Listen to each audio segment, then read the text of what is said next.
Umrimning eng mazmunga to'la kunlari, har bir o'tayotgan kun meni o'z maqsadlarim sari eltayotganiga quvonaman.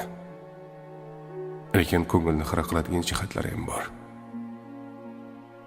Bugun men yana Dilraboni ko'rdim. Hayotimdagi ilk muhabbatim edi u.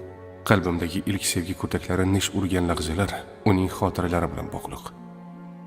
Dilrabo mening borlig'im, lekin oilalarimiz bir-birimizni teng ko'rmadilar. Uning otasi bizga to'sqinlik qildi. Yo'q, Dilrabo otasining yuziga oyoq qo'yadigan qiz emas edi. Men ham ota-onamni norozi qilib oila qurishni gunoh deb bilardim. Taqdirning ilk zarbasiga yoqib bo'yin egib ajralishgandik. Lekin bilmadim. Taqdir bizga yana bir bor imkon berdimikin. Uni yana qayta uchratdim.